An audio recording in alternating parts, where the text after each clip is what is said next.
the Israeli government's going to have to make some changes in the IDF General Staff if we want to win this war.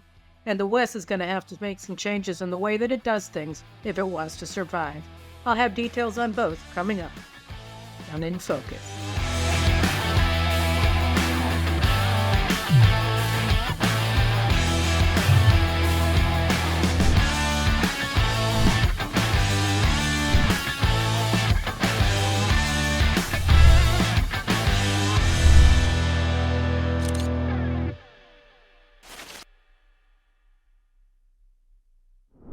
Wednesday, a lot of Israelis were pretty shocked and furious, actually, at an order just given by Major General Yaron Finkelman, the head of Southern Command. Works out that Finkelman's used his time during the respite, the ceasefire with Hamas, during the hostage for a terrorist swap, to do some thinking about what's really important in the operation in Gaza. And what he's come up with is pretty amazing. He doesn't want to hurt people's feelings. So in that vein, he ordered IDF forces in Gaza to walk around, exposing themselves, by the way, to danger, and erasing the graffiti that they have been painting on the walls of the buildings of Gaza since the ground operation began on October 28th. And we're talking about, a graffiti that says, "We've come home," that says, "Hear, O Israel, the Lord your God, the Lord is one."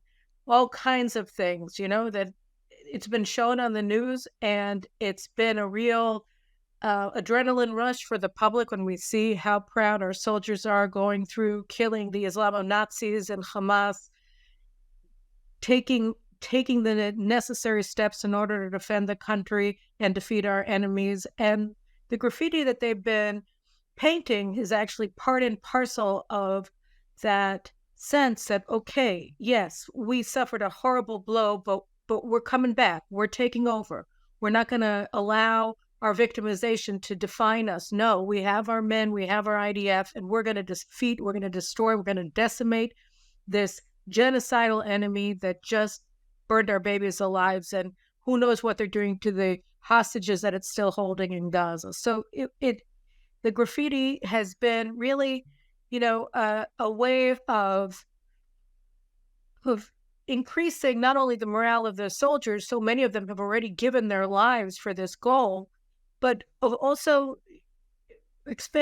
making us feel good back at home that, yes, we're doing it. Yes, we're going to win this. There's a light at the end of this very dark tunnel that we're in. Well, Finkelman decided that all that graffiti, not so nice. It's mean to say that we're coming back to Gush Katif and we're going to rebuild the communities that we laid waste to 18 years ago because Ariel Sharon was feeling the pinch and he needed to get out of a criminal case that he was under investigation for. So he decided to bow to the left and implement their policy of surrendering Gaza to Hamas and Fatah and whatever, or the pipe dream that if we just run away and hide our head in the sand like Chicken Little, see no evil, hear no evil, speak no evil, that there will be no evil anymore. We can just wish it away and it'll go away.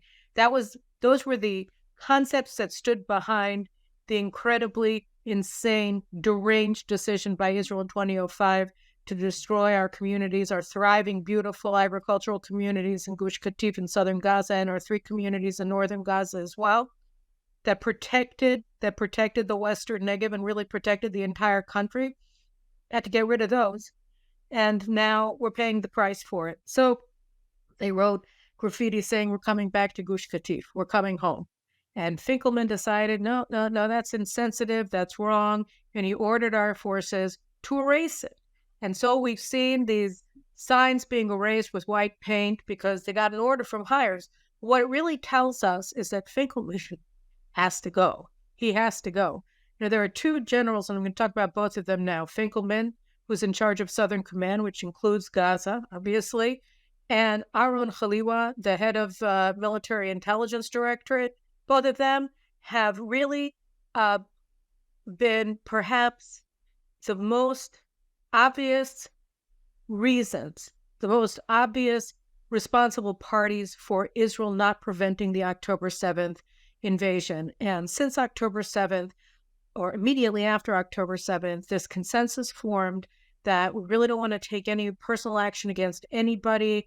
We just have to let everybody do their job, whether it's, line soldiers, battalion commanders, brigade commanders, or members of the general staff. We don't want to do an investigation. We have to do a major investigation into how it happened, that we were so unprepared, that we were caught unawares on October 7th, and Hamas was able to invade Israel in 60 different points along the security fence and enter over 20 communities and bases simultaneously, practically, and conduct the slaughter and the torture and the kidnapping that it did, and get away with it and get back to Gaza with 240 hostages. So we said, okay, look, we're in a war now.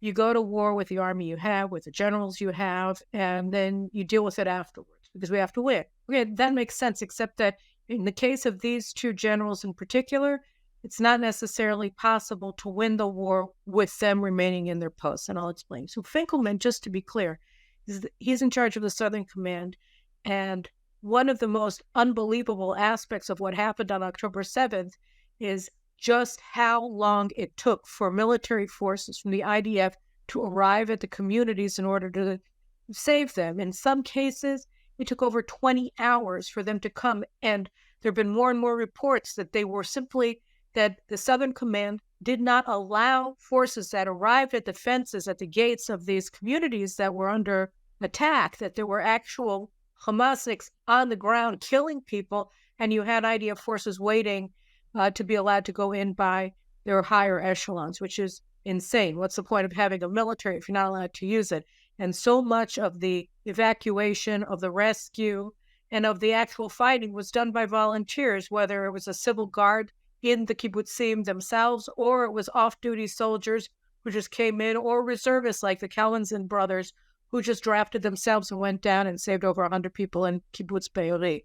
Whatever it happens to be, this was not an organized military operation. And by the time that the actual military arrived, the units of the army, the paratroopers, Givati and others came to these communities to save the civilians. It was often obviously too late for 1,200 people that arrived at the Novo Music Festival that were murdered, or it just was hours and hours later.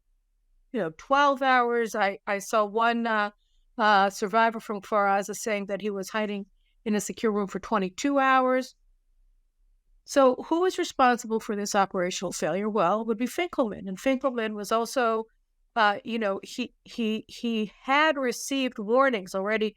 The first and foremost one is at 4:00 in the morning that you had unusually large amounts of movement of Hamas terrorists towards the border fence at 4:00 in the morning, and he did not alert the Gaza division that this was the case.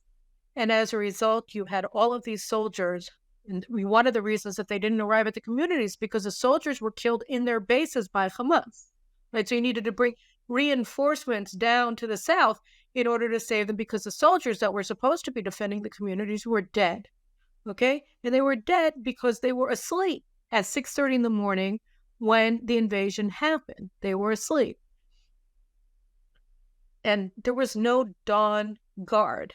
So it's supposed to be, if you have a reason to suspect that you're about to be invaded, which say the 4:00 in the morning phone call seemed to indicate was a likelihood, you should have at least told the division commander so that he could wake up his soldiers. But that didn't happen. Who didn't do that? Who didn't wake him up? Finkelman. This is according to all the stuff that's already come out.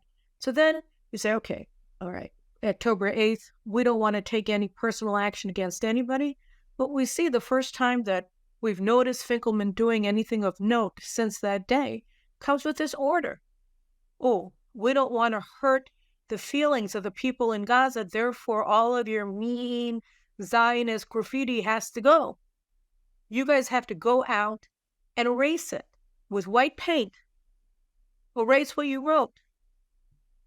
This is an indication that Finkelman did not sort of change his mindset after October 7th. He still thinks that we're operating by, the rules of polite society when we're dealing with these animals, that we can just, we don't want to harm his progressive ideals in the fighting. when we're fighting butchers, when we're fighting monsters, when we're fighting Islamo-Nazis who are holding our women in cages, according to many of the testimonies that have come out of released hostages, okay, who are beating our men with electrical cables and starving all of them, right? And God only knows what they're doing to the women or to the men, for that matter, from the testimonies that we've received of the sexual abuse that Hamas has carried out on October 7th against its Jewish victims. Okay, we don't know, but here he is pretending that these are just normal human beings, right? And we have to be nice to them, and we wouldn't want to hurt them. We wouldn't want to come off being insensitive. No. You actually do want to come off being insensitive if you want to win, if you want to spark fear in the hearts of your enemy as you come to destroy him, then you want to be insensitive to his sensitivities. Okay? That's just ABC. And the fact that Finkelman, 7 weeks after his failure enabled this, right? He still hasn't figured it out. And in a situation like this, I think that the better part of valor would have been for him to leave on October 8th. But if he still refuses to go, then he has to be shown the door. That's the first one. The second one, as I mentioned, is the head of Intelligence Directorate, Major General Aaron Khalifa. I wrote a whole article about him. It appears this morning in JNS called Aaron Khalifa has to leave now, or something to that effect, something unclear. And so what I wrote there is that Khalifa, we've discovered since October 7th just how massive the intelligence failure was, but it wasn't an intelligence failure in terms of gathering the intelligence. Everybody responsible for gathering intelligence, there's the field observer unit of the female soldiers who were watching all of the traffic along the border. They warned that Hamas was preparing to invade Israel, that they were carrying out drills of the invasion, and they went through and they detailed precisely what they watched Hamas doing, and higher up in intelligence dismissed the importance and even told them to shut up, okay? That's the first one. Second one, we had a man named Rafael Hayun, who's like almost like a ham radio operator. He gathers open source intelligence, and he also received listening devices from the IDF because of his capabilities to listen to Hamas's communications. Mr. Hayun was able to save lots of lives of soldiers because he discovered plans in real time to carry out terrorist attacks against them. A lot of IDF soldiers owe him their lives. And he started discovering already in late 2019 that Hamas was beginning to plan and practice carrying out the invasion that occurred on October 7th. And he was providing detailed briefings to his colleagues in the IDF about what he was hearing. Okay? 5 months before October 7th, in May, somebody at the highest echelons of the intelligence services ordered his IDF colleagues to take away all of his equipment and stop working with him. All right? And that's not all. There's an NCO in tactical intelligence in the Signals Intelligence Unit 8200, 20 years experience. And she managed to discover Hamas's entire plan, all of the tactics that they used, the paragliders, the jeeps, the motorcycles, and what they were planning, the hostage taking, the murder, the mass murder, all of that she had. Even the Hamas manual for the operation she was able to get her hands on, and she gave warning after warning. The head of 8200 unit found out about it.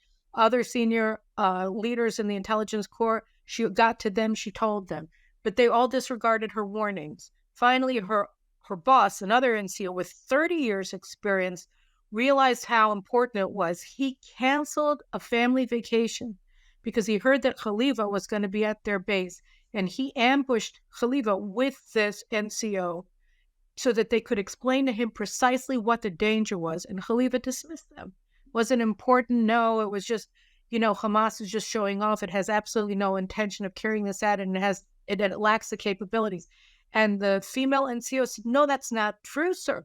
They have the capabilities. Here, I prove it. They have all the capabilities, and they've been practicing for this for a long time, and this is what they're planning on doing. And he ignored them and dismissed them and humiliated them. And that's not all. We also found out this week that the intelligence officer of the Gaza division had this information. And in May of 2023, he put out a report called The Walls of Jericho, talking about the security fence. And he said, they're going to attack us. And he even said they're going to attack us at 60 different points. And and he described in exact, precise detail, precisely what Hamas was going to do. Okay. And this came out in May of this year, 5 months ago, around the same time that Rafael Hayun had his equipment removed and taken away. And again, Khalifa and his associates dismissed this intelligence report. He updated it in August. And according to Channel 11, they were scheduled to brief the higher up in Tel Aviv, go to intelligence headquarters in Tel Aviv and explain what the problem was after Simchat Torah, after October 7th, right? So all of these reports, all of this information, piles of information, of data, of photographic data, of Hamas internal documents that Israel was able to get its hands on, all of it gave all of the details of what ended up happening. Sent in the reports of this on Channel 12, on Channel 11, in Haaretz, and in other media organizations, that people who read these reports of the NCO, of the Gaza Division intelligence officer, their faces are just going white and they can't believe it. They're seeing the exact description of what happened on October 7th, written months and months beforehand, in some cases over a year beforehand, and was just ignored. It was just ignored. So, that in and of itself is a reason for Khalifa to never speak again, to never raise his voice again, to just leave the scene, because he ignored it all. Why did he ignore it? How did he justify just laughing off all this information, brushing it all off? He said, no. Hamas is deterred. Hamas is deterred. We know that they're deterred. They have no interest. They have no plan of attacking us. We won quiet from Hamas for 5 years. In May of 2022, I don't know if you remember, Israel fought a mini war with Islamic Jihad. It's also Hamas, by the way. But Islamic Jihad was shooting the missiles and Hamas wasn't. Hamas incited the whole thing. It was on Jerusalem Day, Jerusalem Unification Day, and they shot missiles at the Temple Mount to show that they were supporting these Arab Israeli Jerusalemites who are squatters in Jewish-owned buildings in the Shimon HaTzadik neighborhood in East Jerusalem. And there was a court order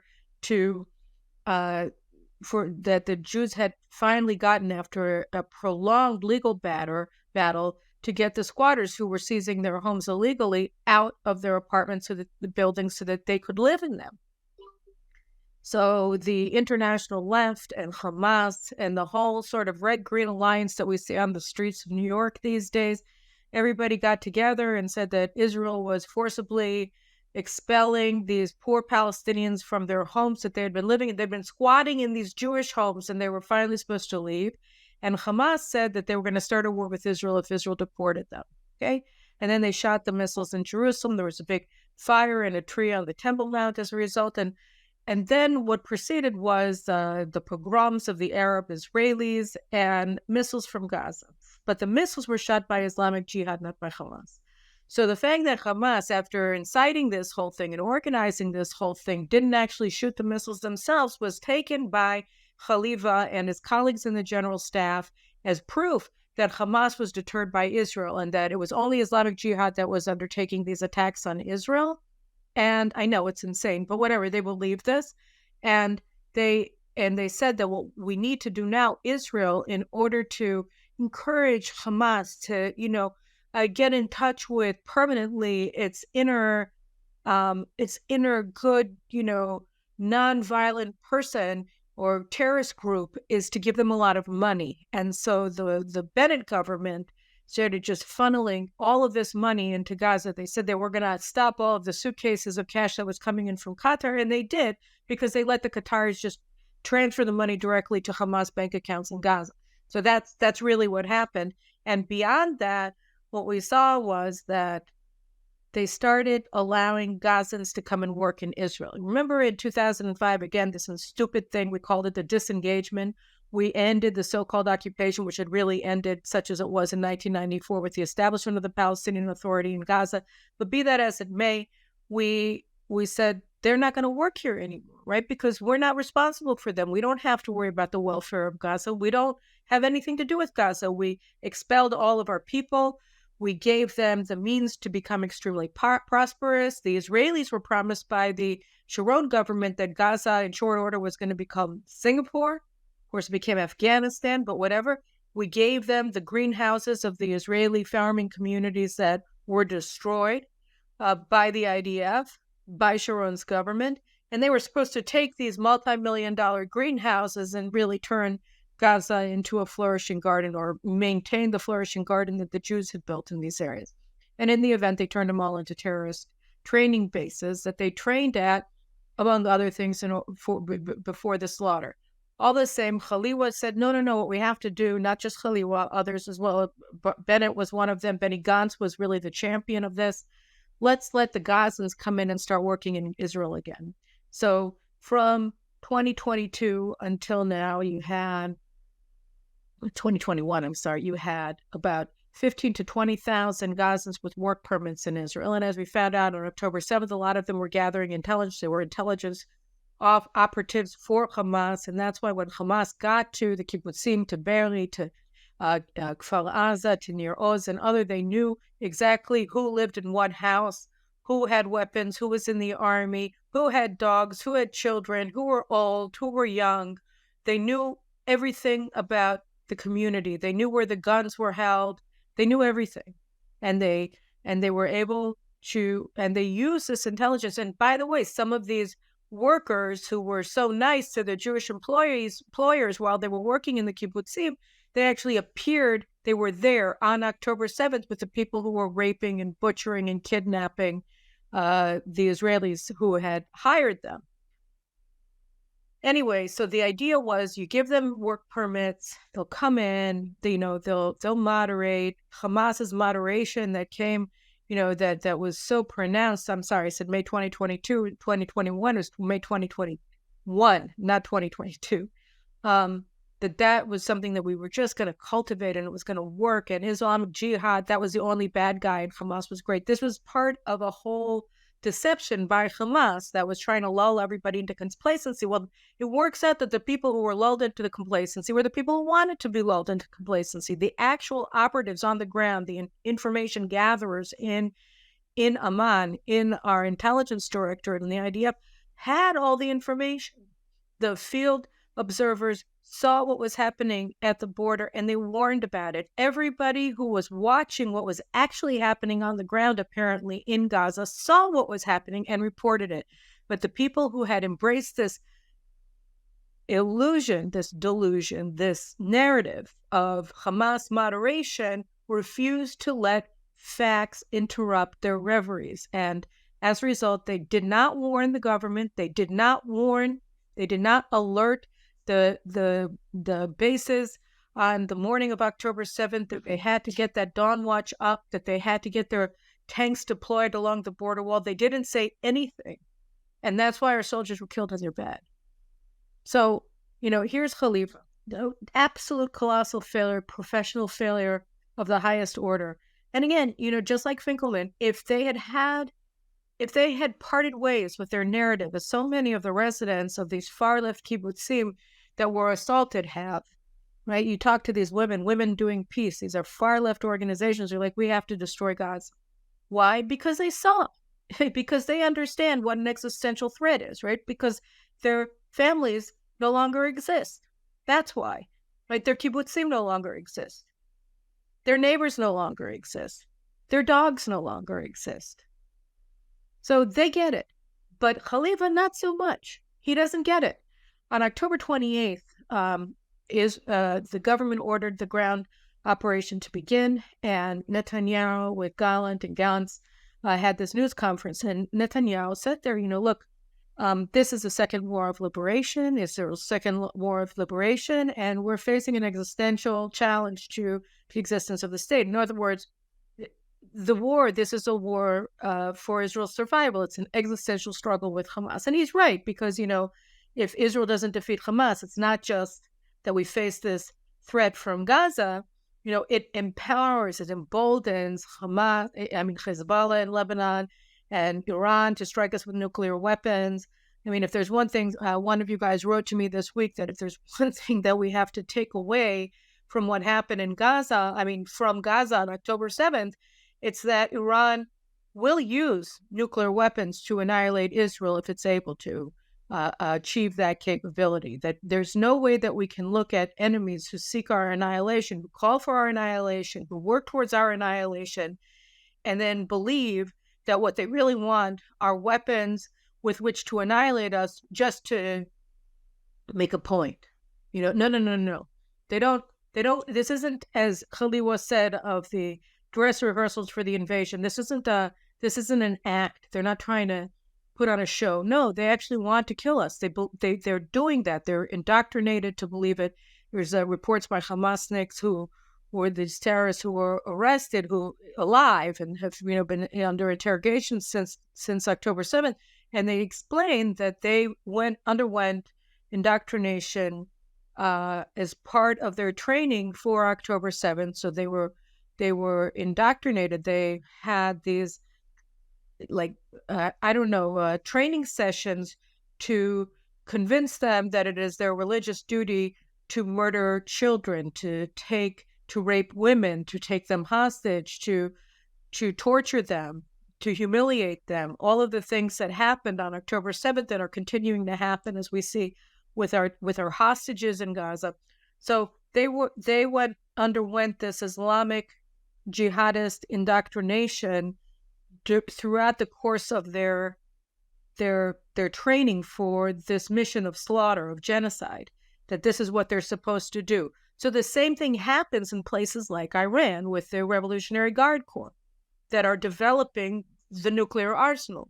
So if there's one thing that we know, it's that if Iran gets these nuclear weapons, they will use them to kill, to destroy, to annihilate, to wipe Israel off the map. And that's why they mustn't get that.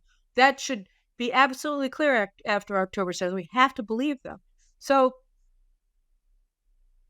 Bibi says this, Prime Minister Netanyahu says this, that this is an existential war. This is a war for our survival. 3 days later, Khaliwa, just like Finkelman's first public move since October 7th was to tell our soldiers that they have to erase their graffiti. So Khalifa's first public move was at the beginning of November, like 3 days after Netanyahu gave his speech, where he said he was speaking to cadets who were graduating intelligence corps' officer training course, and he told them that this isn't an existential war. This isn't a war for Israel's survival. It's a war that we must fight. We must fight it. We don't have any choice but to fight. We have to fight it. But it's not a war for our survival. It's a war for our kindergartens and our schools and our fields and our paths, whatever. But he said it's not an existential struggle. Now, why is that important? Because when you're trying to figure out how to fight a war, if you think that you can survive without winning, if you think that it's an existential struggle, if you think that it's a war for your survival, then you understand you have to win. Come what may, you cannot stand down. You have to defeat your enemies completely, right? And Netanyahu put out the war aims. He wants to 3 things: get the hostages out, annihilate Hamas militarily and structurally as a regime, and block any future Hamas regeneration or any other terrorist organization from ever growing in Gaza again, which means permanent, essentially, Israeli military control over Gaza. So those are the 3 goals of the war. But if Khalifa comes and says, no, it's not, it's just a war we have to fight, that means that you don't have to win it, because it's not existential. If you don't win, you can still survive. And why is this important? It's important because the United States, for instance, does not want Israel to win. They want Hamas to survive. That's very clearly what the United States is saying when they say you're not allowed to move people out of their homes in the South. We don't want you to attack in the South. You have to allow Hamas to resupply with this, fake humanitarian assistance.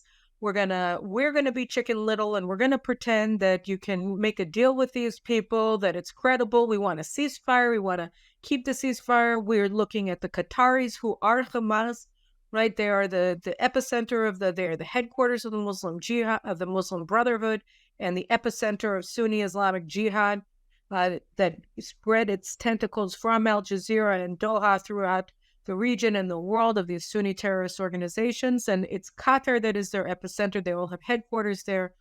And so Biden is saying, no, Qatar is our ally. They're great. We love them. They're a major non-NATO ally. He designated them as such last year. And the Americans want Qatar to mediate. And Qatar said, we don't, first of all, the Sheikha, the mother of the Emir, as I said in the previous episode, she said, it's all a lie. It's all AI generated. Hamas didn't conduct any of these atrocities against Israel. But the position of the Qatari regime is that Hamas, it's unrealistic to try to attack, to try to defeat Hamas. Hamas has to be allowed to survive, and all they want to do is help Hamas to survive and win. Because if Israel doesn't win, then Hamas wins. And you understand that if you realize that this is an existential war. But here's the United States saying this. And so if the head of military intelligence agrees with them, then you already have a front inside of the army working with the Americans to undermine the government and its achievement of the war aims that it set out for Israel. Okay, so that's why Khalifa has to go. And there's other stuff. You should read my article about his involvement in the whole insurrection that in the 10 months that preceded the October 7th attack. You can read it all on JNS or my website.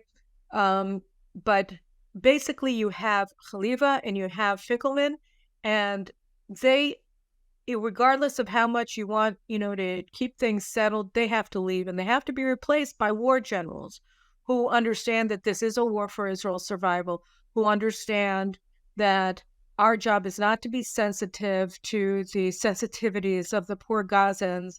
And just one last thing with that, we learned yesterday on Wednesday that UNRWA, that everybody wants to give money to because they're credible and they're independent, even though 90% of their personnel are actually Hamas members. So we learned just how intimate the relationship was yesterday. One of the hostages that was released was held for over 50 days in the attic of a house belonging to a teacher at an UNRWA school. An UNRWA employee was responsible for holding them hostage, this hostage, for the entire duration of his captivity in Gaza. He starved him, okay? He was taking care of his kids down below. He starved him, okay? That's UNRWA, an UNRWA teacher, right? That's why we understand that they indoctrinate all the kids, because this is the caliber, this is the quality of the personnel that works for this UNRWA organization, whose sole goal is to perpetuate the Palestinian rejection of Israel's right to exist in the service of a broader war of annihilation of the Jewish people. So that's UNRWA. So it's not surprising, but everybody likes to pretend that it's otherwise. The Biden administration, the Trump administration stopped U.S. Financing of UNRWA. And again, one of the first things that Biden did when he came into office, was restore funding to the tune of hundreds of millions of dollars to UNRWA every year, courtesy of U.S. taxpayers and the U.S. deficit. So that's UNRWA. And then you have doctor, everybody's yelling, how can you go into hospitals, even though they're all command and control centers of Hamas? So it works out that another person holding hostages is a pediatrician, a Palestinian pediatrician in Gaza. Again, he was holding Israeli hostages in his home, right? Starving them, and then going out and taking care of all of his patients, all the kids who he takes care of as a pediatrician. So this is a society that we don't have to worry about hurting its feelings, right? We don't care. Your feelings are hurt by our soldiers running around saying, Itamar Ben-Gvir is right, or we're going back to Gush Katif, or we've come home, or Am Yisrael Chaim. Well, who cares? Up yours, right? That's it. Now, I just want to turn my attention briefly. Let me just see how long I've been running here. I'm going long, so I just want to say one thing. I've seen all of these videos of Palestinians upsetting, undermining, blocking Christmas tree lighting ceremonies in the United States this week. There was a huge one, thousands of people in Rockefeller Center in New York this past week. And we saw also in Seattle, I think earlier this week, they just won't let people have fun celebrating the Christmas holiday and having their traditional Christmas tree lighting in the center of their city at Rockefeller Center, New York. This is very reminiscent of what they did in London, where they had the Million Man March for Hamas in London on Remembrance Day for fallen British soldiers of the two world wars. This is not just this isn't pro-Palestine. This is anti-West, right? The Westerners who think that, well, it's complicated, there are both sides. You have to understand that the side that's attacking Israel also wants to come after you. 9/11 wasn't a standalone event. Neither was the Bataclan nightclub attack. Neither was the British tube attacks or the beheading of Lee Rigsby, the British soldier who was beheaded by a jihadist on the streets of London. All of these things are part and parcel of a larger quest for Islamic world domination under the flag of jihad. And by the way, Qatar is the epicenter of that battle. And when you look at these violent mobs that are trying to undermine the ways of life that Westerners enjoy in their own societies, you have to realize that from the river to the sea, in Israel's case, may be the Jordan River and the Mediterranean Sea, but in the case of London, it's the Thames River and the Atlantic Ocean, and in New York's case, it's the Hudson River or the East River and the Atlantic Ocean. And what they seek is the annihilation of free, independent nations and societies that are organized around a principle that is not jihad. And the reason why Israel has to win here is the same reason that everybody has to organize their own stores back in their homes, because if we don't, we're going to lose it. That's what the message is of October 7th. That's what the message is of the post-October 7th riots all over the Western world by these Islamist mobs. They're all saying the same thing. We're coming for you. We're coming for your children. We're coming for your freedoms. We're coming for your women. We're coming for your future. And we're going to take it over. That's what we want to do. And we have to make clear to ourselves, first and foremost, what's happening. And then just like we have to stop painting over the graffiti of our incredibly solid and healthy soldiers who are doing the right thing for the Jewish people, taking the battle to our enemies, you have to realize that we are all one front in this war. They are one front, and so are we. And you have to stand with Israel, because if we don't win, they're already there. They're already amongst you, and they're going to be even more emboldened. So that's my message for you guys at the end of this week. I'll obviously have more. Always got something to say next week. So stay tuned, stay on this space, and keep watching. Thanks very much, and have a Shabbat Shalom and a good weekend.